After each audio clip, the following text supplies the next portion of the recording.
Many people think, well, I've got to either love Jesus and not love this person so much. I got to love Jesus more than love the making money. You know, and that sounds so right. And we got scriptures that confirm that. It says, Jesus said, if you don't love me and hate your parents, you have no part of the kingdom. Man, that's such a poor translation. I'm sorry, but if you look up the word hate there, it means love less. Love a little bit less. He wants you to love your family. But you got to understand, to walk in this, well, let me put it this way. Does it not make sense or wisdom in light of what we've just shared that if you love something down here, you love music, you love business, you love accomplishing things, you love being creative, you love the arts, you love your dog, you love your wife, you love your kids. Man, you can love those things. You see, the beautiful thing about Christian, you can love them you can love them with the agape love, you can love them with filial love, you can do everything, you can just flourish in this incredible flow of life, of love and appreciation and enjoyment. You know, one of the saddest things is to see people having a great life and be bitter. Have you ever woke up some mornings like this morning, got out there in sunshine and got certain things in your heart that are heavy, and you're saying, man, I should really be gloriously happy today. It's a beautiful sunny day, and here I am in heaviness. Ugh. Man, what a freedom when you can actually look out and enjoy the woodpecker that is pecking this huge hole in your garage. At 6 a.m. in the morning.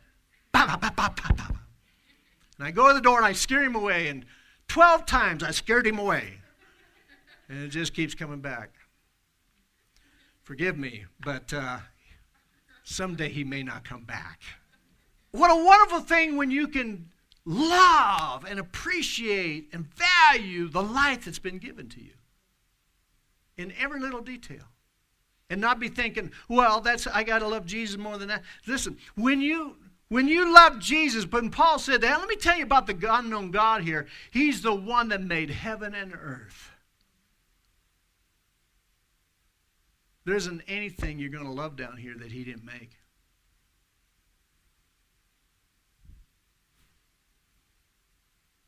There's no competition. It's not one or the other. He just said, listen, people say the root of all evil is money. No, it's the love of money. When the love of the appreciation and the value for money exceeds the appreciation and the value for Jesus. But when you get the value and appreciation for Jesus up here, you can actually love money. It's just in a lesser, you don't value it as much as this. What do you mean? It means you continue to let your appreciation of God and what his instructions are to you rule your life, not your love for money. Because if you love money, then you're going to let it rule your life. You're going to make decisions that are wrong based on getting more. But when you're doing this way, walking in the Spirit, oh my, you can appreciate the value of money and make it work for people. Man, you can use it to love people. It is fun. It's not. You don't have to have guilt, shame, or anything else, and you don't have to avoid it. You can actually prosper. You can do so many things by walking in this kingdom. And it starts affecting the kingdom out here. But think about that. You can think, man, I just love this girl. I just love this man. I just love this baby. I love him so much I can't understand. But just stop and think. There's nobody in this room that didn't come from God. That's going to return back to God. And there's nobody that loves that person more than God. And as much as you think you love that little girl or that man or whatever else or that little baby or whatever, there's no way you come close to the love. Again, how big is the love of God? He is love, and he built this whole universe out of love. Love is still bigger than everything you just saw in that video. When we sing, love's like an ocean, You sound, oh, that's big, man. That's a lot of water. No, the love of God is bigger than the earth, bigger than the galaxy, bigger than the Milky Way, bigger than all the billions of Milky Ways. I don't even get that. That's how big the love of God is. And then you got people that think they actually know all about it. Oh, I know all about that. Well, you do. If you know Jesus, you know all about that. And it's going to take Jesus forever to show you that. What I'm trying to say is this, is when you get these things right in order, then it's loving your wife, loving your kids is not opposite of loving Jesus. A lot of people think there's a conflict. I got to choose Jesus over them. Listen, no, logically, it just makes sense. He made it, handed it to you, and now.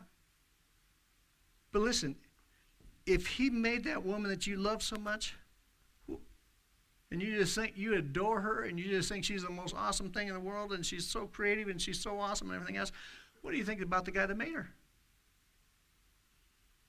Is it not true? Every one of our greatest attributes came from God.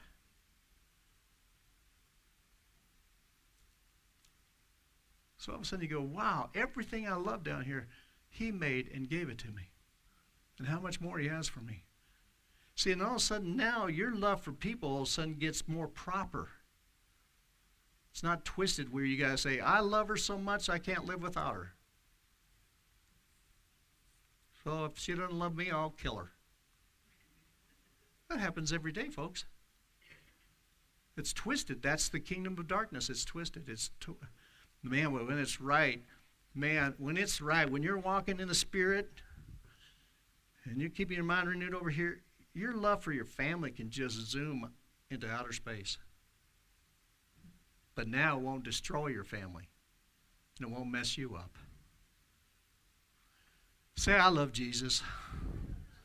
Man, I love Jesus. He's not competing with everything down here. He handed it all to me. He just says, and he loves it when we love it, man.